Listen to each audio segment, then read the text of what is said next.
Saan nga ba dinadala ang mga nahuhuling isda dito sa Pacific Ocean, guys? For today's content, makikita nyo guys ang naghahango tayo ng frozen fish at ito ay tinatransfer natin dito sa malaking barko dito sa carrier. So ayan po ang ating mga nahuling isda for this trip namin, yung trip namin na kami ay umalaot guys. So ngayon, ito yung mga kasamahan natin. Tuloy-tuloy sila sa paghahango ng isda at tinatransfer dito sa malaking barko na kay Sin Sapphire? Sin Sapphire guys. Kanina kay Sin Phoenix kami nag-transfer ng isda. So ito po yung proseso. So paano dinadala ito sa mga kaning para i-process, para ilagay sa lata. Ito po yung pinagsasali natin. Kaya panoorin po natin hanggang dito kung paano tayo nagtatransfer at kung saan ito dinadala. Mga kasimang isda, magandang gabi sa inyo lahat. Good morning guys. Ngayon nga po ay dahan-dahan na tayong pumapasok or lumalapit dito sa Port of Rabaul, kung saan tayo ay maghahango ng isda or magtatransfer ng isda sa barko na ating pagsasalinan guys. So kung nakikita nyo dyan, ang dami dito ng fishing boat. May mga carrier o reefer carrier guys. Dito talaga yung port kung saan nagsasali ng mga isda ang mga fishing companies. Ayan, may kadikit din siyang fishing boat at saka carrier. So dito sa kabila, dyan yata kami magsasali ng isda guys. Doon sa kabila pala, yun yung aming sister boat na si Shirley. So baka doon kami magta-transfer ng isda guys. So ganito ang hitsura dito sa lugar ng Rabaul, Papua New Guinea guys. Puro makikita nyo dito ay mga reefer carrier o yung mga pinagsasalina ng mga huling isda ng iba't ibang company. So yan ang ganda dito kasi kita nyo ito. Ayan, vulkan. Dito sa Papua New Guinea guys, napakarami ng vulkan. Kaya naman minsan pagka may sumasabog na vulkan dito, nadidelay yung transfer ng isda sa mga carrier at umaalis mula dito dahil sa mga aktibo yung mga vulkan. Kita nyo, ayan guys. Ito naman bundok na ito guys, kung nakikita nyo yan, parang hill na bato. Diyan sa top nyan o sa tuktok nyan, dati nakalanding na ako dyan way back 2010. Lumanding ako dyan sa tip nyan, sa dulo ng anong yan. Medyo naka light on skid lang tayo guys. So parang reminiscing the past. Naalala ko yung panahon na unang mga panahon na nandito ako, kaya nakita ko yung bato yan, kaya sinama ko sa content natin guys. So magsasalin nga kami ng guys ng isda sa carrier, kaya nandito na kami sa Rabaul. At ito yung kalimitan namin pinupuntahan pagka kami magsasalin, at saka sa Ley, Papua New Guinea. So alin pa dito sa parang itong nasa kaliwa yata. Ito para dito kami lumiligo mamaya makikita natin kung sino itong barko na ito na pagsasalinan natin guys. So noong nakaraan nagsalin tayo doon sa Ley, Papua New Guinea, doon sa may kaning. So ngayon sa barko naman tayo magsasalin or sa reefer carrier guys. Pag sinabing reefer carrier, mga parang cold storage siya, or doon nilalagay yung mga isda na mga nahuli, yung mga frozen fish guys. So buti naman maganda ang panahon dito sa pagdating namin ngayong umaga, at kami nga ay unti-unti na lumalapit dito para makapagsimula tayo ng transfer natin ng isda. Ayan guys. So dami ng barko dito, puro mga ganyan, puro isda po ang mga laman yan guys. Ito pa, ayan, isda rin ang mga nakalagay dyan. Ito pa, ayan. Kaya dito po sa bansang ito, napakayaman po ng isda talaga. Parang may mina ng isda dito. All year round po talaga ay tuloy-tuloy yung pangingisda dito ng mga fishing companies, international commercial fishing guys. Wala nga po tayo sa Pilipinas. Ayan, pinakikita ko sa inyo ang lugar kung nasaan kami ngayon. Sana maganda yung audio natin kasi medyo maingay yung tambutso ng ating barko. Ng ating barko nga guys. Ayan, siguro dito kami magsasalin. Kasi doon sa kabilang yon, nandun naman yung ating sister boat na si Shirley nga. Kala ko doon tayo pupunta. Ayan, nakadikit din siya sa barko. Oh, malaki yan si Shirley, nasa 1,000 yung toneladan capacity ng barko natin na yan. Nakasakay na tayo dyan dati na nakaraan, on board tayo dyan. Nung nagtuturo ako ng estudyante, si Cap dyan kami nakasakay. So, doon sa side na yun, puro barko pa rin yan na may fishing boat at saka carrier din. So guys, ganyan. Dito makikita nyo, napakapayapa ng tubig at kalmadong kalmado. Hindi malakas ang alon, kaya safe na safe dito mga barko dahil covered dito ng isla. Napapalibutan sila pa. So parang tagong-tago yan, miski masama ang panahon, may, hindi gaano disturb ang mga barko dito. Yan, si Sin Phoenix pala guys. Sin Phoenix ang ating pagsasalina ng ating isda.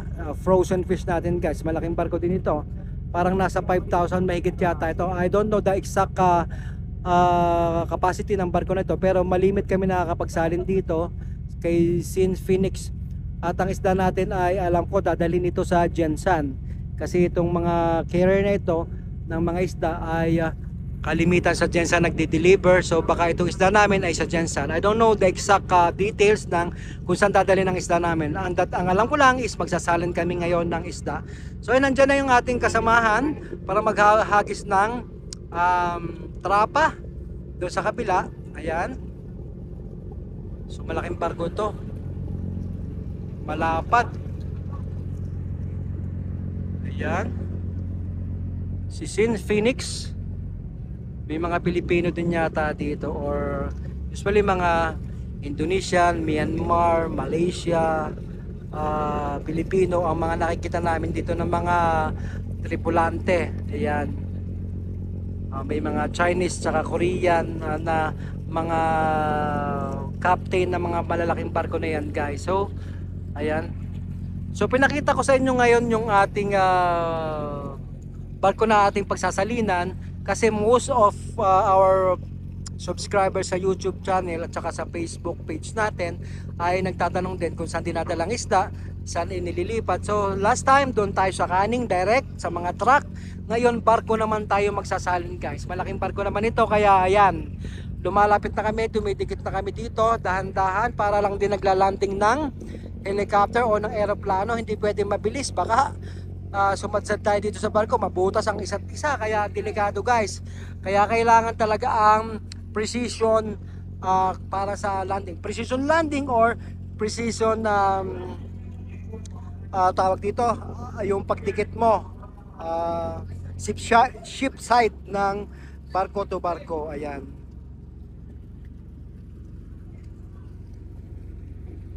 may mga fender sila. Laki to. Yung naghahango doon sa kabila, TPJ Cap. TPJ guys, ito din ay isang Philippine company din dyan sa Nabotas. Ayan, Filipino owner din po yan. Mayayaman yung mga Filipino fisherman talaga. May mga international commercial fishing sila dito. Ayan, malapit ng dumikit guys. May mga trapa-trapa nang hinahagis. So pag nagsimula tayo guys ng paghahango ay kukuha na natin para mamaya ay makita ninyo paano naman tayo mag-transfer. So marami po tayong video na ipopost, kaya naman mga kasimangis na standby, stay tuned sa ating page at saka sa ating channel guys. Ayan.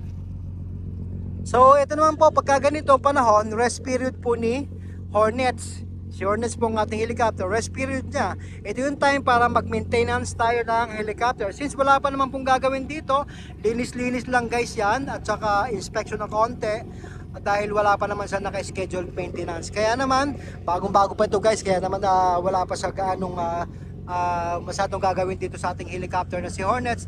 Ito naman po ay well-maintained, kaya ayan, pahinga po muna kami pagka nandito kami, wala kaming lipad. As pilot po at saka mechanic, hindi na kami lumilipad dito kasi wala namang gagawin para lumipad pa. Hindi naman kami maghahanap ng isda kasi nasa port na, at hindi naman tayo makakarya guys. Yan. So pagka ganyan guys, ito yung isa pa sa gusto malaman. So pagkatulad ng ganito, wala kaming ibang ginagawa kundi tambay dito sa barko o mag Facebook, YouTube, enjoy ourselves naman kasi hindi naman every makakapag-relax kasi pagka nasa trabaho is trabaho, guys. So pag dito sa port, relax naman kami, guys. Ayan, guys, malapit ng dumikit. Hila-hila ang mga kasimang isda. Nandyan sila sa carrier, guys. Kami naman nandito sa fishing boat. Ayan. Malaki talaga itong barko na to, si Sin Phoenix. Maraming barko itong mga Sin Company. Puro carrier po ng isda ang kanilang mga barko. Ayan. Si Sin Phoenix.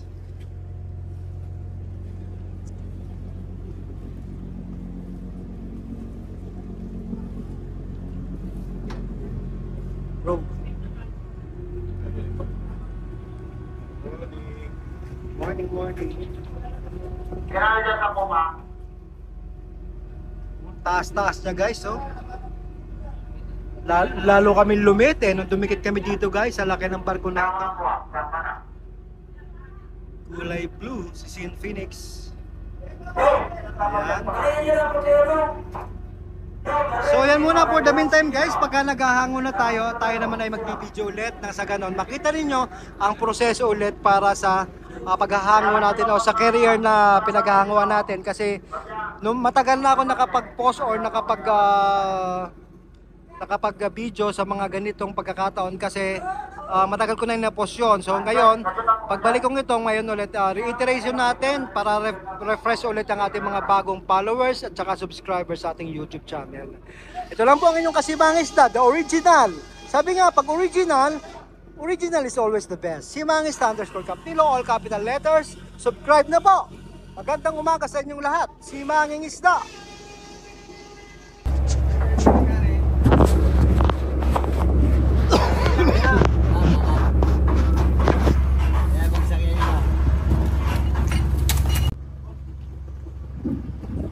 Ito na nga po, guys, ongoing na ang ating pagta-transfer ng frozen fish dito sa kabilang barko na reefer carrier, guys, kay Sin Phoenix. So medyo na late ako ng pagpunta dito, guys. Napuyat ako sa pag-i-edit ng mga video na para sa YouTube natin, guys. Kaya naman, eto, sabi ko kung ano na lang abutan ko, guys, dito ngayon.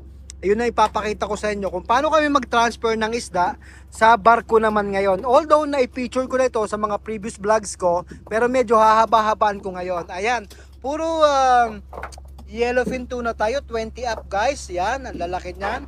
O, shoutout muna natin sa ating maestro, guys. O, siya ang in charge dito. Ayan. Shoutout dyan sa taga Dumaguete, lalo-lalo na sa asawa ko. Ayan, alam na yon sa YouTube to, guys. Kaya naman, ayan, mausok-usok pa. Ang lamig-lamig dito ng simoy dahil sa napakalamig pa rin ng storage natin. Storage pa rin ang ating hinahanguan sa ngayon, guys. At yan ay dinadala doon sa napakalaking barko na ito. Ayan. Kita nyo ang baba namin. Sila ang laki-laki. Hindi ko alam kung ilang estimate, kung ilang tonelada ang laman nito. Kasi maraming barko na nakapagsalin din eh. Parang kami yata ang last na magsasalin. So, ayan, guys, medyo parang paambon-ambon na ngayon. Ay ako ngayon nagising. Ngayon lang ako nagising. Ako na pag-iwanan na, nasa pansitan, guys. Ito na ngayon, pasensya na, guys, ha. Maaga pa kami dumating dito. Nagsimula sila ng mga almost 1 o'clock ng hapon. Ngayon ay alas 3 na. So natulog muna ako for 2 hours para lang makarecover ako dahil nagmamadali ako mag-edit ng mga video natin para kayo ay makapanood na, makapag-upload na, guys. Kasi sa layout hindi ako nakakapag-edit dahil kailangan ko ng signal, guys. So ngayon, eto, tingnan natin ngayon ang ating kaganapan dito.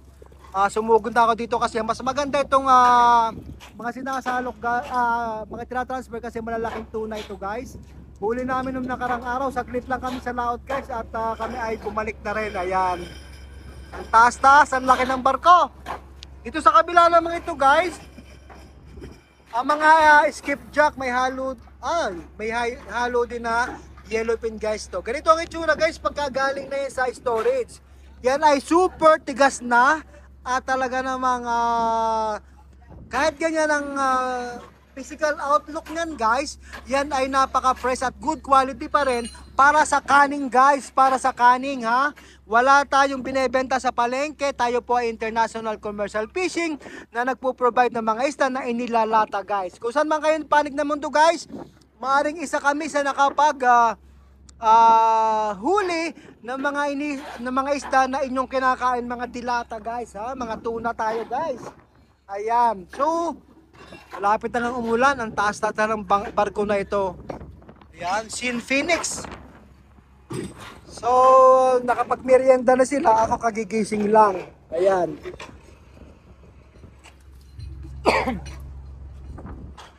Ang lalaking tuna. Minsan guys, sa panahon na sa laot, wala kami makitang tuna, puro skipjack o gulyasan. Pero pag dumating naman talaga ang tuna, talaga namang yang ang lalaki na. Ayan, ganito lang itsura nila. Ayan, pero baka mabagsakan ako ha. Steady mo lang. O baka mabigat-bigat niya sa paa guys. Yan, tingnan nyo naman. Tigas-tigas yan. Parang bato talaga. Oh, hindi talaga bumaon yung kamay ko, ang daliri ko. Dahil sobrang tigas ng isda na ito guys. So good quality guys, kasi from the ocean, pag sinalok natin ito sa ating, kung nakikita nyo mga pagsasalok ko pala namin palagi sa laot, diretso na po ito sa bodega kung saan ipinoprosen. Kaya naman talagang na-maintain niya ang good quality nito talaga, at saka yung freshness niya kahit frozen siya. Talagang masasabi mong sariwa-sariwa pa rin ang quality guys, at talagang for export quality guys. Kaya naman ang ating mga isang nahuli ay dinideliver worldwide guys ha. Hindi lamang dyan sa Pilipinas or sa Jensan, mostly Japan, China, or around the world, Korea, Thailand, mga ganyan. Europe guys, yan po ang delivery namin ng mga isda natin. I don't know the exact fishing company na or canning company na nagpo-produce dito. Kaya doon sa nagtatanong guys kung anong produkto namin, meron din kami sariling canning guys dito sa Ley, Papua New Guinea. Hindi ko lang alam guys kung anong mga produkto or pangalan ng items or goods na kanilang pinoproduce, pero sabi nga export quality guys talaga naman. Ayan, so medyo masakit agad ang lalamunan ko for over 5 minutes na pagsasalintang dire-diretso, kaya kailangan ko na ng mic. Yung mic ko na iwanan ka doon na lobat last time ginamit ko yung mic ko.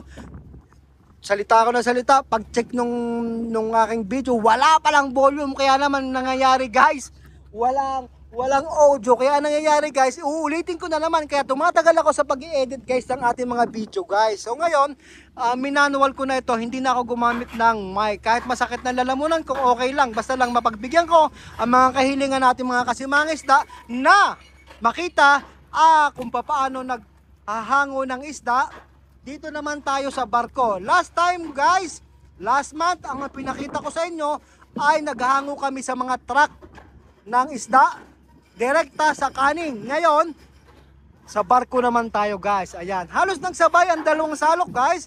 Dalawang bodega or dalawang storage guys ang ating hinahanguan para sabay, mas mabilis tayo matapos, makabalik tayo sa laot guys. Ganyan ang pamamaraan namin guys para hindi kami nadidelay sa aming fishing days. Ayan.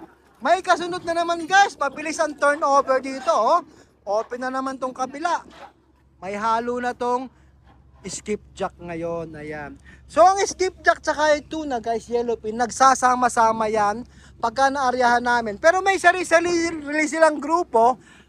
Guys, may sarili silang grupo. Pero pag nakakita sila, nakatagpo sila ng pagkain sa laot, na dilis, nagsasama yan, nagmimix sila. Kaya mapapansin niyo, bakit may kasamang tuna, bakit may kasamang skipjack yung ating inaryahan, ang ating hinahango sa isang bodega. Yan po ang dahilan kung bakit ganon. Kasi pag kumain ng tuna, kumain ng skipjack, walang pakialaman niya, kaya nagjo-join together, join force po sila guys. Ayan, nandito tayo ngayon sa ating storage pa lang ito guys, storage pa lang. Ang ilalim po nito guys ay yung bodega kung saan pinoprosin ang ating isda. Ito po ang imbakan lamang. Imbakan lang ito guys ng ating mga na-frozen fish. Yan, patapos na po ang isang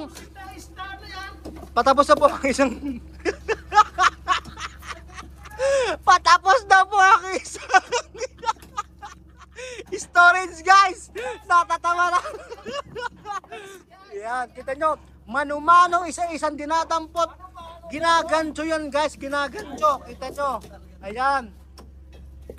Gusto ko lang mapahaba itong video kahit masakit sa lalamunan. Go tayo guys para sa mga kahilingan ninyo. Tulad nga din po, nasabi ko, ito ating chipmate. Ayan, hindi nyo makita ang pagmumukha nito. Ito po ay taga Tingloy, taga Dumaguete, mga taga PNG, may Zamboanga, may Cebu, may... Ito, kapitan natin. Galing naman po ito sa Iligan. Ito, galing naman po ito si Cap El Dorado. Ayan, Kapitan El Dorado, si ating oiler, Mr. Kagas from Jensen, Mr. Pianya Electricals, Mr. Dilara, Mr. Silaras, yung kakot kaisa, isang binata natin dito, Mr. Silaras, ipinokus pa yung mukha, ayan, binata po from Jensen, and of course, ating chief engineer, talaga naman, the man behind the scene, na hindi nyo palagi nakikita, pero ngayon, lagi ko nang pinakikita ang mga kulamog na ito, so, pampasaya guys, pampasaya lang guys, good vibes everyone, ayan, tuloy-tuloy masakit sa lalamunan, and of course, ang ating assistant, reaperman, siya ang kasama ng ating chief reaperman sa pagluluto or in charge sa refrigeration ng ating isda kung saan pinoprosen ang ating mga isda. Ayan guys. So, tuloy-tuloy tayo guys. Wala nang cut ito para hindi na ako mag-edit. Ang hirap mag-edit ng mga video. Bahala na kayong manood dyan. So, for the meantime, eto lang muna at baka abutin ako ng ulan na naman.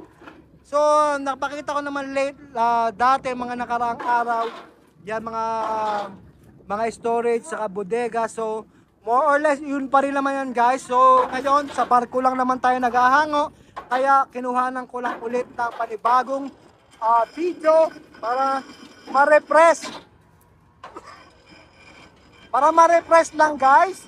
Dahil, marami pa rin po ang nagtatanong. Baka hindi napapanood yung aking mga video regarding sa pagda-transfer ng isda. Kaya naman guys, eto. Inulit natin ang ating vlog para naman ma-refresh yung mga bago nating followers at subscribers guys. Maraming salamat sa inyo. Ayan. Tuloy-tuloy lamang, ang taas-taas talaga ng barkong ito. Ang lalaki ng isda ng huli namin ngayon. Kasi guys, pagka panahon ng tuna talaga, kahit saan ka pumunta, may mga yellowfin tuna tayo na i-encounter na nahuhuli naman. Kaya yung mga area namin napuntahan, majority ng isda namin ay yung malalaking tuna guys. So ayan. Patapos na nga itong isang storage guys. Kaya naman after that, magbubukas na sila ng bodega. Yan pong yan fish hold na yan. Malalim yan guys. Malalim yan. Malalim yan. Diyan sila papasok sa ilalim yan. Pag binuksan yan, puno pa rin po ng isda yan guys. Ayan guys. Ayan. Siyempre lagi tayong supervise tayo ng ating fishing master, kaya naman binubuntutan ko palagi pagka nagbibideo ako. Napaka-energetic guys, napaka-supportive, tsaka hands-on siya sa trabaho. Kaya naman nakaka-amaze at tsaka nakaka-anong kasama siya guys. Masayang kasama. So ayan guys. Kita nyo ilalim, yun o. Ha? Dante! Ilang tao yan? 4 yung nakikita kong tao guys. 4 na tao sila dyan sa loob. Hanggang dulo pa yan. Ay, 5 pala. 5 tao sila. Yan, pumapasok sila dyan. Mga 5 hanggang 6 na tao. So, ang ganda ng isda talaga namin. Quality ha. Export quality. So guys, maraming salamat ulit na ipakita ko sa inyo kung paano kami naghahango. At yung mga tao natin, na ipakita ko rin yung mga mind behind the scene na palaging hindi nyo nakikita sa mga vlog ko. Nakikita nyo yung mga fisherman. So ito, kompleto sila dito. Lahat yan ay gumagalaw pagdating ng hango natin guys. So, maraming salamat. Ito po ang inyong Kasimang Isda. The only one, the original. Sabi nga, pag sinabing original, syempre, only the best. Simang Isda. Maraming salamat. Magandang hapon sa inyong lahat. Ayan. Ako ay nangingisda kung turingan, pero Kapitan Nilo ang tunay kong pangalan. Ako'y dalubhasa sa pagkapiloto, ngayon ay vlogging ang bagong hilig ko. Noong taong 2010 ako ay nang ibang bayan. Sa Papua New Guinea ako'y nakipagsapalaran, maghanap ng mga isda sa gitna ng karagatan. Ang aking trabaho gamit ang helicopter na Hornets ang pangalan. Kapag nakakita ng pulutong ng mga isda, agad tatawagin ng barko at aking mga kasama para ihagis ang lambat sa gitna ng karagatan, upang sila ay mahuli, maibenta bilang kabuhayan.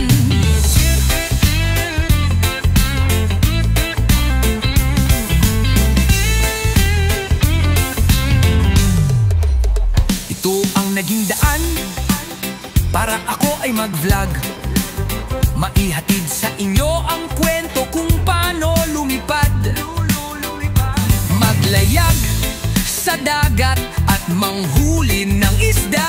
Hirap at saya, hatid ay kaalaman sa bawat isa. Ako ay si mangingisda kung turingan, pero Kapitan Nilo ang tunay kong pangalan. Ako'y dalubhasa sa pagkapiloto, ngayon ay vlogging ang bagong hilig ko.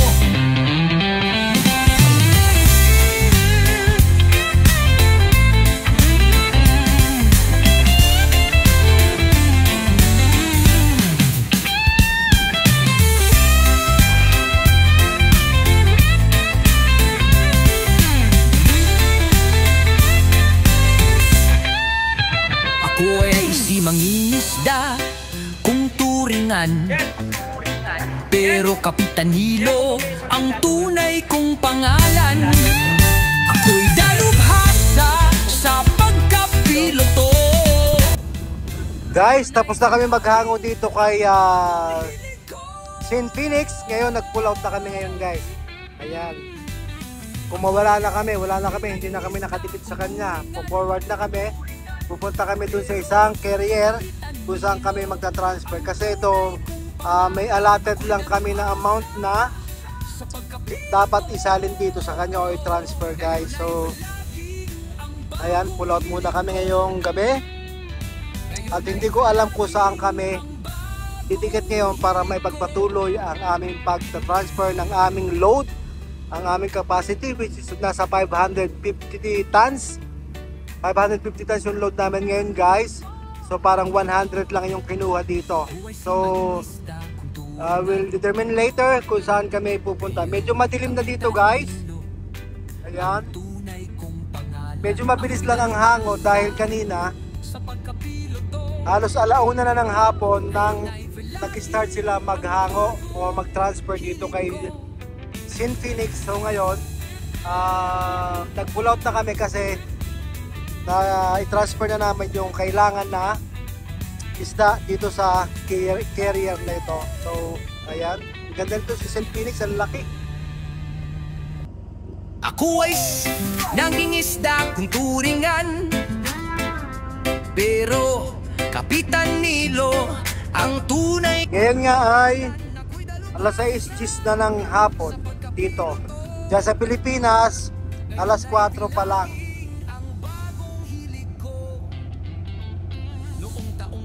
Ganito, guys, pagka kung ilan yung kailangan i-transfer sa carrier, yung order doon, yun lang ang aming itina-transfer. So, hindi ko alam ngayon kung saan ulit may kaming barko titikit. Kaya naman, malaman natin mamaya pag kami ay dumikit na. So, yan, si St. Phoenix.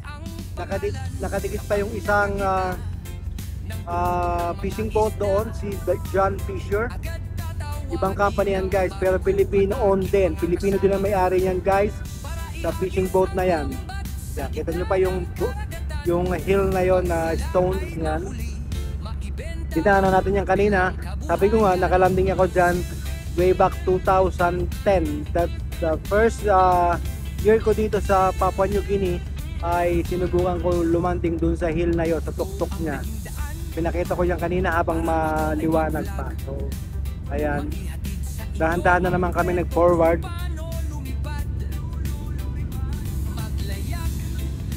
Stay tuned mga kasimangis para makompleto natin yung vlog natin. Ayan. Thank you po. Nandito po kami sa Port of Rabaul, Papua New Guinea. Wala po kami sa Pilipinas guys ha. Ayan. Mga nakailaw na yung barko kasi madilim na.